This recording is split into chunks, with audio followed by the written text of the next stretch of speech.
quite the Renaissance person, and we all know all the various things that she does, but I'm hoping she's going to talk about those when you do your presentation, that you will mention some of the biographical pieces, because we are going Facebook Live, and we are going to be on YouTube eventually through Southbridge Cable TV, so it would be very nice if other people could share as well. I'll do my best. All right. Thank you for those lovely introductions, Margaret and my niece Avery.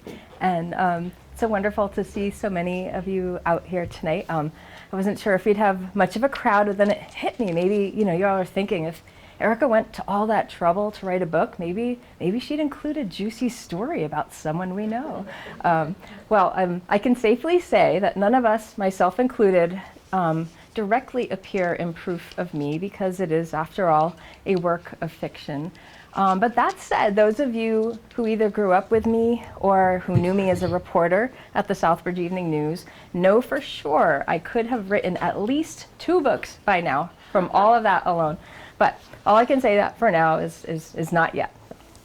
But in any case, I would like to thank Margaret Morrissey and Jesse and the Jacob Edwards Library for hosting this reading tonight. In many ways, my literary origins start right here in this building, combing the stacks and learning to read with Flicka, Dicka, and Ricka in the children's section. Do we still have those books? Because I love those. And later seeking out something to read beyond the texts offered at Mary E. Wells and Southbridge High School. And it's weirdly ironic that the Danielle Steele section is right there, because I definitely read more than my share of Danielle Steele for like a middle school student. So it's a little weird, but there it is.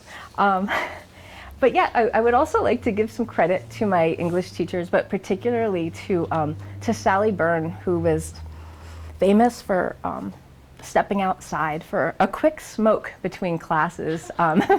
She once left a comment on my paper saying that I was a natural writer, and until that time I'd never thought of myself as a writer. But I never forgot her generosity in seeing something in me that I may not have otherwise seen in myself.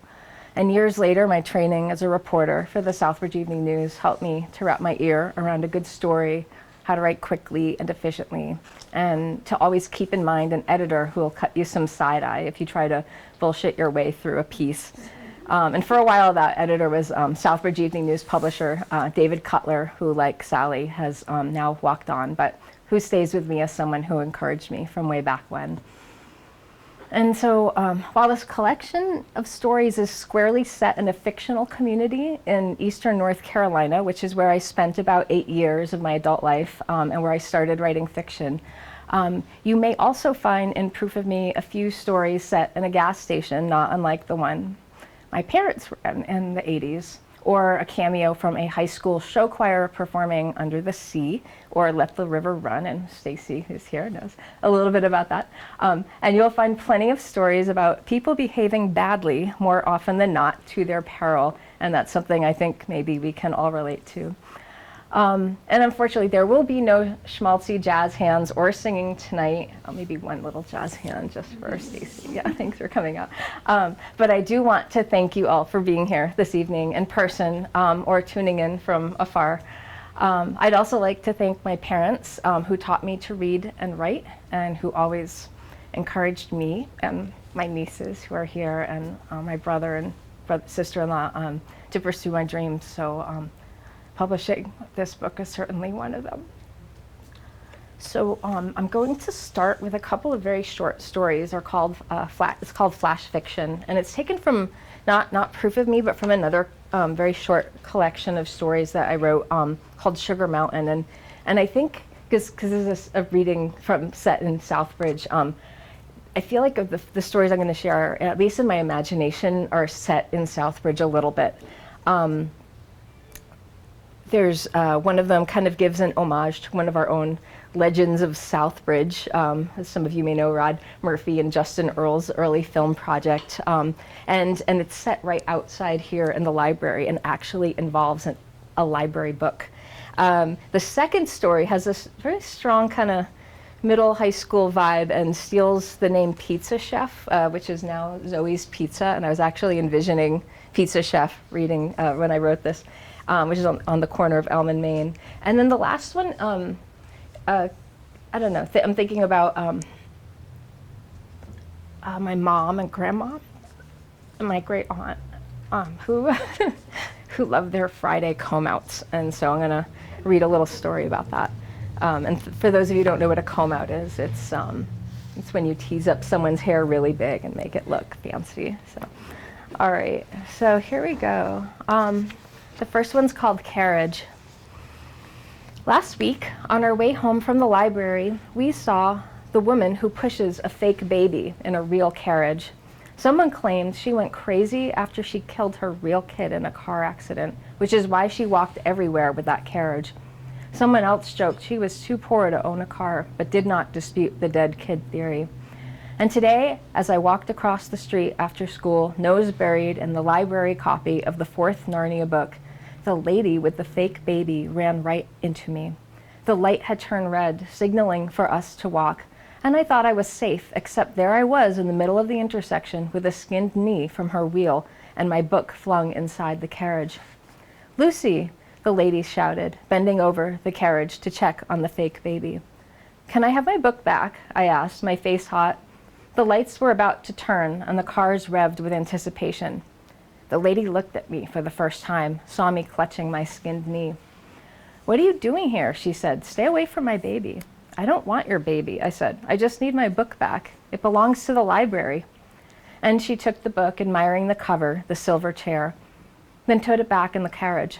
"I like libraries," she said. The lights turned green and horns started sounding, but she continued to stand there as though we weren't about to cause an accident. "What's your name?" she asked. "Cora," I lied. Cora was the name of a real baby I knew and sometimes babysat for. "Cora, have you met Lucy?" she asked. She picked up the plastic doll. I could now affirm it had working eyelids, no hair, a serene expression between sleep and wakefulness, wrapped in a dirty pink cloth. The woman glanced from the fake baby to me as the blare of horns grew, and I smiled through her toward Lucy. "Nice to meet you, Lucy," I said.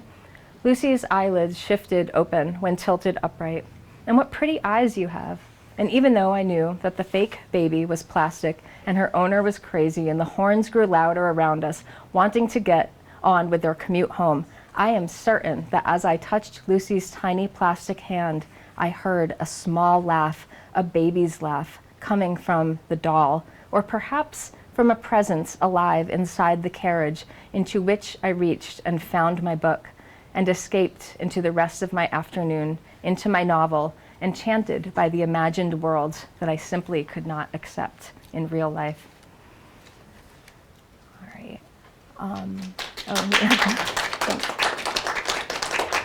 Thanks. The second story is called The Italic. So here we go. Shoji asks if I'd like to go out for Italic. "You know, for pizzas," he asked. Shoji is our school's Japanese foreign exchange student. It is our responsibility, we'd been told, to make sure he feels welcome. So I do not correct his English and avoid informing him that pizza is Italian food, not Italic food, and that anyone who has actually been to Italy knows that American pizza, particularly Pizza Chef pizza, isn't real Italian food. So I say yes to Shoji so he feels welcome, and I bring Carissa with us in case Shoji thinks this is a hot date. After school, Carissa, Shoji, and I sit in the Pizza Chef Italic restaurant, and I shush Carissa, who loves to correct bad grammar and mispronunciations because her way of nerd lording over somebody, because honestly, she has nothing going for her except, of course, being my friend. Shoji orders a cheese pizzas, and there is a mass confusion when 2 pizzas arrive. "We only need 1 cheese pizzas," Shoji says. "It's pizza," the puny register dude says. "Pizzas is plural. Pizzas is 2 or more, so pay up." But Shoji only has enough money for 1 pizza, and the puny dude won't budge. So Carissa and I cough up 5 each, our weekly lunch money gone, and we sit down to eat. Shoji apologizes. "We'll just take it home," Carissa says. She and I dig in, the roofs of our mouths scald upon contact with the hot cheese. Shoji does not eat. "Don't you like pizza?" I ask. I do not know, he says, looking down at his napkin. Sorry to have you pay. I like you as my guest. His face deepens red. We stop eating. Carissa looks terrified. Is he going to cry? It's okay, I say. We love pizza. Yeah, we eat it all the time. We even eat it cold as leftovers, Carissa says. It's really okay. Shoji brightens a bit. It is hard to make friends, he says. You eat italic food all the time? Carissa smiles. I meant to tell you before, it's Italian, not italic. Italics is when the letters are typed at an angle. Thank you, Shoji says. He glances at the sign over the counter. Pizza Chef, Italian restaurant. I didn't know. And I wanted to ask you, Carissa continued, how are your classes? You're in my calc? Calculus is easy, he says. English for me, you can see, is hard. Ugh, Mancini is a bear in math. Maybe you could help me? Shoji beams and offers a phrase straight from his ESL textbook. I would be delighted. And now Carissa and Shoji are always together, nerding out over math and English, and sometimes they invite me, but usually they don't. And the other day, I walk by Pizza Chef and see them together through the window, sipping soda from the same cup, a steaming hot pizza on the table. And I zip my hoodie to protect from the cold and keep walking, thinking, italic, italic, italic. All right. All right, and then the last one from this short little bits is why my mother is no longer a hairdresser. And this is a fictional mother, but it's taken from someone I know who likes to do, comb out. So here we go. She was always the clip and curl girl, the one the blue-haired ladies came to see on a weekly standing appointment. Jeanette on Tuesdays at 10, followed 20 minutes later by her sister Josie, a cascade of rinse and wash, clip and roll. They'd spend a full 40 minutes under the dome claw dryer, reading the paper or a gossip magazine, checking up every so often to see what Bob Barker was up to. The dryer's whir was too loud for conversation, and they sat in happy solitude, the one quiet slice of time in their week when no one needed or wanted them. When it was time for the comb out, the curlers would coil free one by one, leaving behind stiff whorls of darkened hair, which she'd then comb up and out, tease and tame, each lock into shape, fortified by Aquanet. And the ladies would go out in their week, hair unmoving and voluminous, cloaked by a plastic rain bonnet, counting on their standing appointment. But one day, Jeanette fell ill, and Josie had to tend to her, and then she got worse, and in time, the Tuesday appointment roster shifted, and the ladies who came got older, and then got too old to leave their homes, and eventually, the clip and curl girl had less and less to do at New Look, and women started wearing their hair long and natural, so they had to let her go, and she ended up back waiting tables at her first job, Friendly's Ice Cream, looking longingly at the ladies who came in with their feathered hair and humidity frizz, and she'd think, I can fix that. So, all right. Okay, so those are the end of the very shorter pieces. And this next piece, it's a little bit longer, and I'm just going to read this one piece from the longer collection, and then you can open it up for questions, or we can, I don't know, I think there's books for signing if you want to have a book signed or whatever. So, but yeah, so this book, this story is called Marchers, and it's a, I don't even know what to say about this. I think I'm just gonna, but it does involve a high school marching band, a very sassy shad queen, and a pancake dinner. So here we go. And here's a little drawing of the pancakes. So, okay. Marchers. I knew the first time I saw him marching among the other children, this would be the first of a decade's worth of parades I'd sit through, cheering, waving, catching float candy for later. It turns out I was right. In the past 12 years, Toby moved from Cub Scouts to soccer to marching band, and now here he is, Mr. Drum Major of the Mewbourne High School Marching Tigers, keeping his classmates lockstep in maroon polyester, proud and strong, arm pumping the pole, leading the way down Main Street. Contrary to what you might think, halftime entertainment for the footballers is just a sliver of what the Marching Tigers do. These kids play for veterans, they play for charity car washes and pancake suppers, they play for homecoming parades and Thanksgiving games and every regional celebration in between. They play today in the heat of July because we are American. At competition time, they dominate in Raleigh, saving for the grandstand judges at the home stretch their prize-winning Luai grooves pitched to a Sousa stride. But they need no prize to play their hearts out. And I never once had to tell Toby the reward isn't a job well done. You can hear it now in each drumbeat, in every hand-blown note. Today, the Marching Tigers melody energizes the armies of tall-booted baton twirlers and troops of sturdy Girl Scouts, their green sashes heavy with hand-sewn badges. It thrums for the candy-tossing Ruritans and future farmers of America who hang their hand-stitched flags amid the massive crop dioramas on their flatbed trucks, giant foam cob corn and squash and such. It envelops the watermelon and shad queens and all the other harvest prize beauties who, until this year, usually sit hip to hip in convertibles with the homecoming court. You should see these girls in their gauze and tulle, lovely lipstick smiles and long gloves at 10 in the morning, sitting up in the back seats of a handful of sports cars Kitty Ingram Lanford usually secures during parade season. For years, our Marching Tiger Booster Club Civic Parade Committee was lush with drivers, thanks to her meticulous list. She's a powerhouse at home games, prospecting the old coots, leaving hand-scrawled notes on windshields of convertibles in the parking lots of the Noontime Rotary and the Kiwanis meeting halls.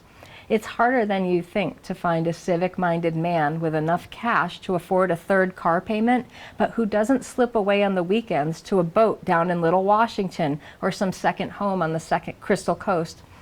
And after what happened this spring with Lars Stokes and the Shad Queen, it's even harder. Our drivers have dwindled to nearly half. I probably don't have to explain what might have happened for you to catch on, but I'll leave it at this. Girl gone bad or wild or whatever. And as embarrassing as it is for their families, I can't begin to tell what a mess it's been for everyone else. Last week, Kitty Ingram called me in tears nearly, blaming everything on poor Lars. To steal a phrase from our friends in Homeland Security, we are code red on the convertible front, she said. And it's not the men who won't drive these girls, it's their wives who won't let them. The next Sissy Saunders in every back seat, one told me. That's why today there's 5 girls to a car instead of 3, and why the cotton and collared queens ride with the Ruritans instead of with the Mrs. Tight End and wide receiver of the homecoming court. It's not fair to divide up the ag queens from the football gals, Kitty Ingram said this morning, clipboard in hand, but I don't know what else to do. Let Kitty Ingram say what she will. Out here on Main Street, the parade looks fantastic. Armies of kids pass with their rockets and whistles themed wagons and bicycles. Pickup trucks stuffed with hay. Bales hold the handful of veterans who still fit in their dress uniforms. The men manage to salute for nearly the entire route, too old to walk the half mile, too dignified to toss candy. Teams of Shriners zoom by and fezzes and funny cars. Unless you're looking for a particular princess, you don't really notice which frosting-clad beauty sits where. You don't notice that Lars Stokes' cherry red 1965 Corvair Monza is gone from the queue, or that Sissy Saunders, the should-have-been Shad Queen, is missing and the runner-up is waving in her place. Lovely as those girls are, after a while, they all start to look alike, but what do I know? In high school, my sisters and I were all big on field hockey, not beauty contests. But try telling that to Kitty Ingram Lanford, a former beauty queen herself. And try telling that to Lars Stokes, who by all accounts had responded to Sissy as any unthinking man might. I guess if I had a daughter, I'd feel different, but I still say it's a shame what happened. And not just because Mary lost a reliable driver, or that Lars's life is ruined on account of a few kisses with some tiara twit teenage carrot top. None of that is really my business, but what is my business is how far downhill the Marching Tigers' monthly pancake suppers has gone since the incident. Lars's daughter had played tenor sax, and after his wife left him, the same year Toby joined the Junior Marching Tigers, Lars got involved with the Boosters. He tinkered up a bicycle-powered rotating griddle for the Boosters' monthly pancake fundraiser dinner, said it was something he'd always had the mind to do. I'll never forget the first time he came to the high school with his contraption in tow. The griddle is the size of a kitchen table made of nonstick aluminum that attaches to a crank. Lars hooked up to the pedal part of a bicycle. At the right temperature, that griddle bike can cook 60 fail-free pancakes in a single rotation. At 3 cakes each, that's 20 people fed in 7 minutes, and after WITN ran a feature, folks as far as Tarboro and Cresswell used to drive out just to see the Marching Tiger Booster Club's griddle bike pancake maker. At first, all the booster moms, myself included, asked Lars to run the bicycle. Imagine losing weight while making pancakes. But Lars would never let any of us near it, said it was a liability. Later, we forgot, out of his earshot, who'd get to flip the cakes on account of the bun's level view the back of the bike afforded. Each month, we packed in hundreds of pancake eaters. At $7 a plate, you do the math. Our coffers were fat. The new uniforms were beautiful, and each band member got $300 subsidy for their trip to the Nationals. And all was well until this spring, just before Shad Days, when the Shad Queen went and ruined everything. Like I said, no one knows exactly what happened because Sissy is underage and the paper wouldn't run the real story. All that ran was that Lars was arrested for unlawful conduct with a minor, and he posted a cash bail bond of $5,000. And even Toby tells me that the one who'd started it, whatever it was that got started, was the Shad Queen herself, and that it was her mother who caught them smooching in his Corvair after the parade, and it was her mother who called the cops. Lars pled guilty, and to stay out of jail agreed to stay away from all events involving children. Unfortunately for us, this includes the pancake suppers and all the parades and ball games.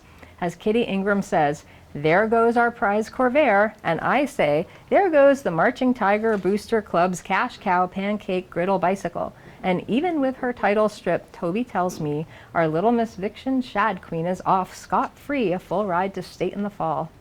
No one thinks about the fate of parades or pancakes or the Marching Tiger Booster Club when she comes on to a man or daddy's age, and no one thinks about the consequences, let alone the stupidity, of responding to the advances of a child 2 months shy of being a legal adult. Ever since Lars and his griddle bike were banned from school property, our pancake suppers are chaos. It's no picnic, lugging around one of 9 fry pan hivachis and mini propane fuel packs. And the inconsistency in product that comes with the presence of 9 cooks each of whom thinks she is running the show, is downright embarrassing. I bow out of the cat fight among the booster moms. I just smile down at my own pancakes, ready with my spatula, counting to the days until this is over. Of course, I don't go around advertising that when Toby's gone and graduated, so am I. No more pancakes for me, no more parades. Heaven forbid I end up like Kitty Ingram, who should have retired from all this 3 years ago when her daughter graduated. And we know what happened to Lars, who was probably lonely after his divorce and wanted to make some new friends with his griddle bike. There are costs to everything we do. Sad as I am to see Toby grow up and get off to college, I'm glad there's an end to all of this, and I'm especially glad that I'm heading out on the coattails of the golden era of the Lars Stokes griddle bike. Our supper customers talk with longing about the old school pancakes, which says without saying that the ones we make now aren't worth the $7. And our coffers show that ever since Lars's arrest, our pancake profits dipped. And as Kitty Ingram says, we've got that hussy Shad Queen to thank for it. Kitty Ingram sometimes calls Lars, pretending like nothing terrible happened, to ask if he'd lend or rent out his griddle bike. Or she'll get me to call so she doesn't appear too pesky. It's awkward asking, and every time he refuses, I've done enough and I've had enough, Catherine, he'll say. And I can hear the sadness in his voice, and I tell him I understand so he won't feel so alone. And even though I don't say this to Kitty Ingram, I cannot blame him. Still, it's amazing the things we do for our children, asking the town's alleged pervert for his pancake maker, or standing on the side of the road, camera in hand, waiting to take the perfect shot. Sure, I'd rather be on my couch with a book, or crocheting Afghans for the church fair.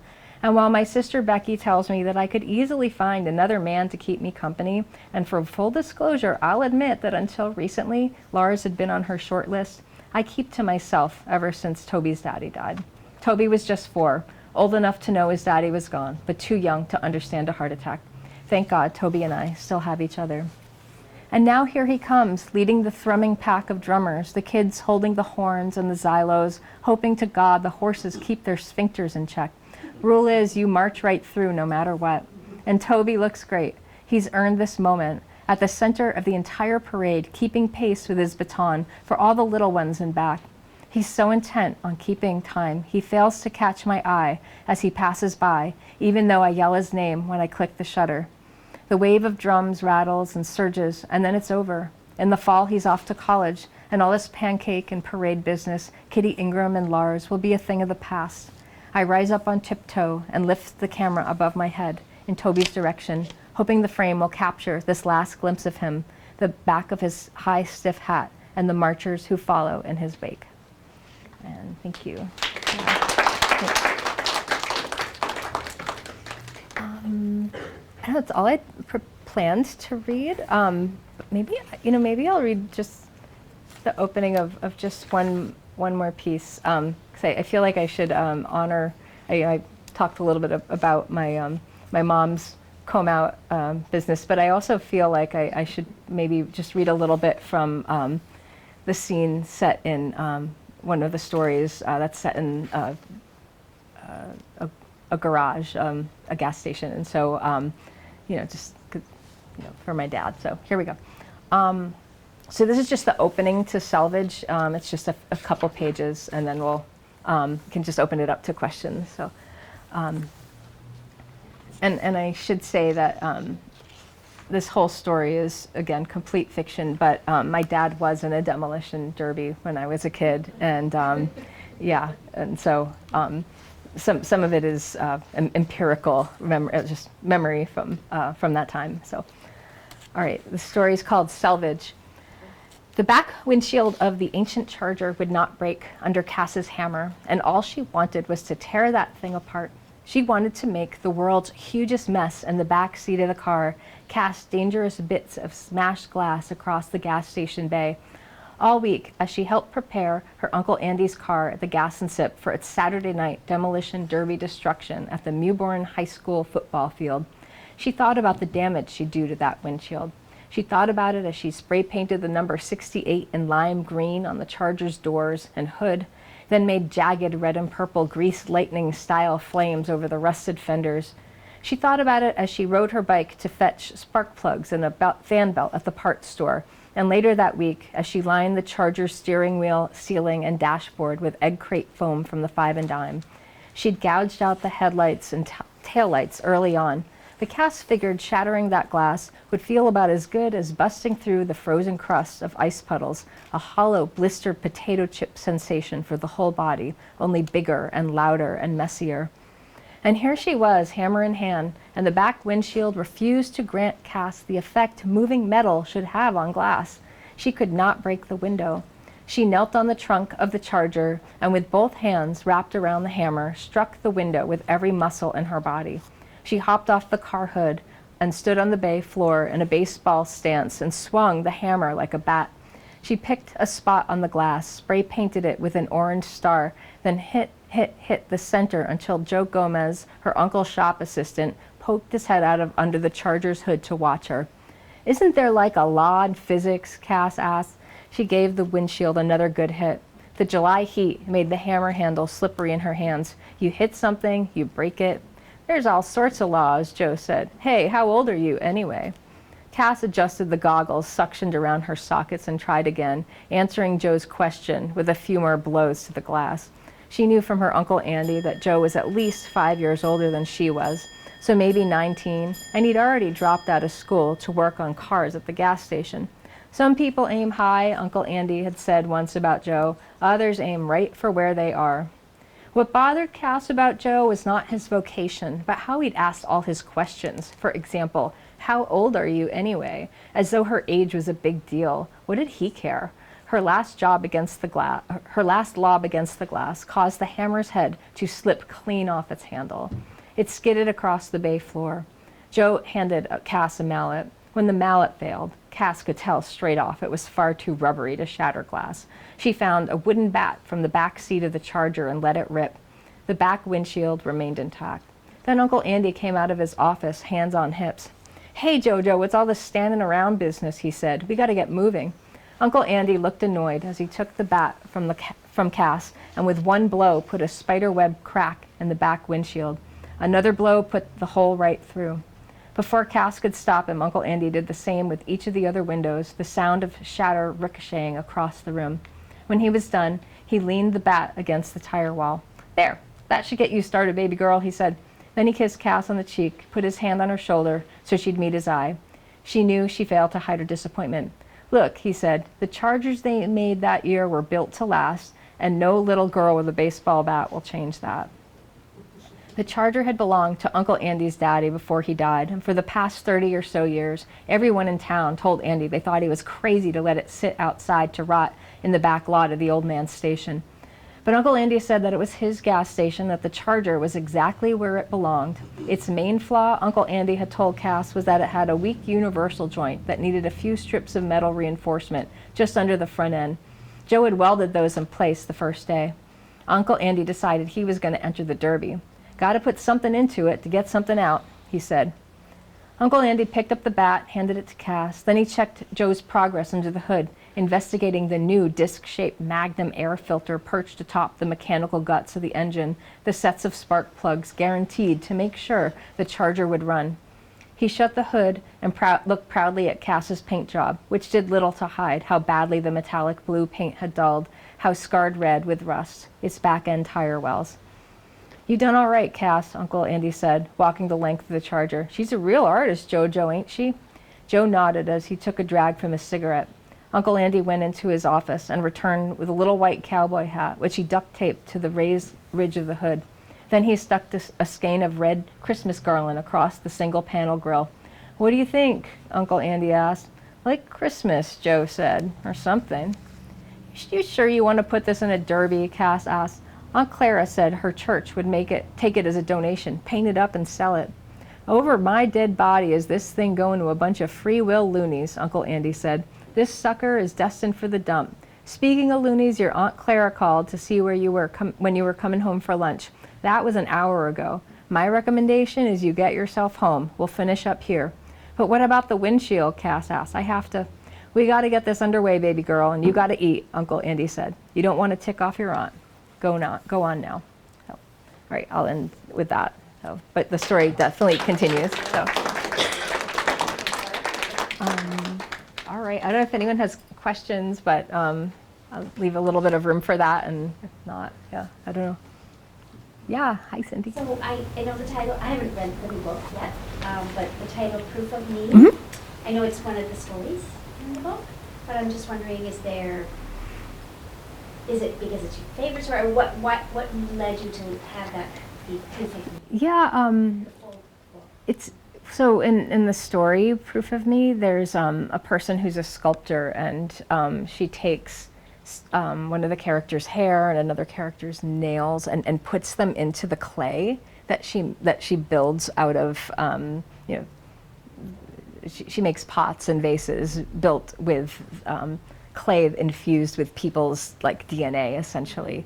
And so the idea of having an object as a proof of a person resonated with me. And some of the artwork all the artwork in here is like I ended up drawing a lot of objects, and I kept thinking about the stories objects tell and the histories objects all kind of come with, like, I don't know, I love to go to thrift shops and like think about like the history of like something that I buy and wonder what story it has to tell. And so I think the Proof of Me is for me, I think of like an object and a vessel, but not me as a person. Although I would say, I mean, anyone who's written anything has, like there's a bit of a self infused of a personal experience or a sensibility or a type of truth that I think we all kind of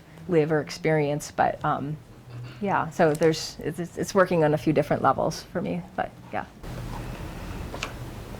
Yeah. So I read a few stories, and of course, because I sew, I was interested in the cover because it's patterns, different sizes, pieces connect to make a whole, right? Yeah. So on the back, I noticed it said the stories were delicately interconnected. So I'm curious about, are they interconnected within each story, or do they connect with the stories following?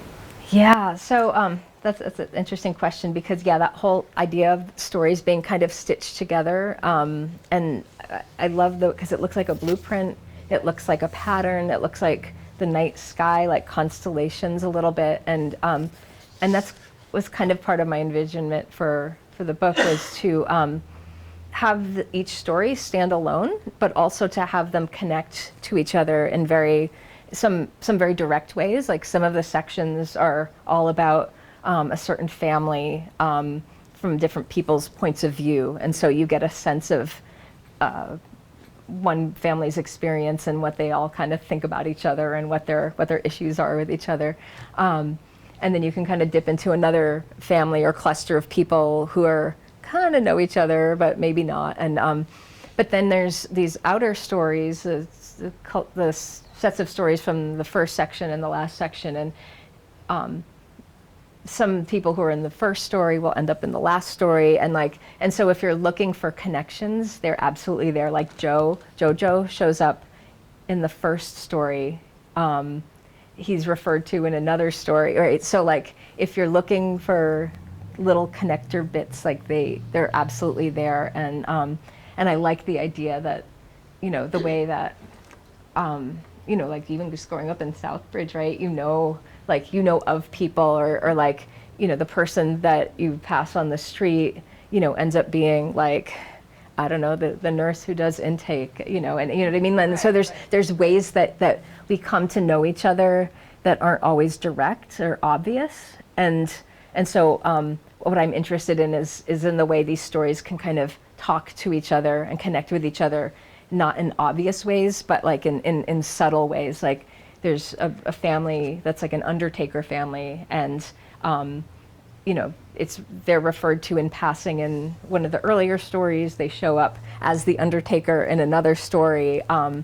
The son or grandson of one of the undertakers, like he ends up being like someone's really jerky husband, and so like all of them kind of connect, but it's Really so not yeah, obvious necessarily, yeah. Right. Mhm. So I just have one more question. Is Yeah. the same person narrating the story?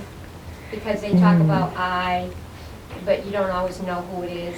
Yeah, no, I would say the narrator changes with every story, and I think every story that you read by anybody, like it teaches you a little bit how to read it or how to listen for it, as in the first page or so. So yeah, no, the story, I would say that the narrator is always someone central to the story itself. Yeah, for sure. Thanks. Yep. I know. Yeah. Hi. Just wondering about your process. Do you start with something that you want to say and then craft a story around that, or does the story just come to you? Oh, that's interesting. Yeah, there's so many ways stories show up. Some of you may know I was a newspaper reporter at the Southbridge Evening News and in other places, and so like the very first story, which involves someone who was injured or who actually died in a welding accident. I was like very new on the job at the Southbridge News, and I ended up talking with this person for like an hour, and I realized like he was telling me and retelling me the story, and like I didn't know what to do with it. I wrote some of it for the news article, but like that was like in 95 or something, and like 10 years later that story was still with me, and I was like, I can do something with this. His voice was still with me, and so I was able to turn it into a very fictionalized version of events, but the core of it felt true because it was true in some version. And and I always rely on my dad for like mechanical questions. So I'll be like, so if something were going to explode in a in a oil tank, what would happen? Like, what would you do to prevent that? What could you do? And he would always, well, you want to put the kitty litter in, and you want to do this, and like, like he always has an answer. So, and those of you who know my dad know he's always got an answer. So, so I always make sure to ask. So, yeah. But yeah, so, and then other times, you know, I'll overhear things like that Marcher's story, for example. I was working at an office in North Carolina, and this woman who's, I heard her talk about her son in a parade, and I was just like, oh, I'm totally stealing that line. She's like, I knew the first time I saw him walking down street in a parade, this would be the first of 12 years I'd have to be, and I was like, oh yeah, there's a story there, right? Like, here's this lady who's like dedicating everything to, you know, the well-being of her musician son, and she wants everything for him, and yet, you know, in the end, you hear through what she's not telling you that she's, her whole life giving to him, like she feels a deficit in her own like relationships, and you know, this whole thing with, you know, the pancake guy was like, she had her eye on him, and now things are ruined for her, and she can't get out of her own little lens of seeing like the actual, like, I can't believe you're not taking the kid's side of this, right? You know, like, and seeing it from the problematic situation that it really is. So, so yeah, I think the stories come from very, very different places. But anything else? Thank you for your questions. So I guess if anyone would like books, there are books. I'd be happy to sign them, and I'd just be happy to like sit and chat with people and catch up with folks I haven't seen in a while. So thank you all for coming out, and yeah, thank you.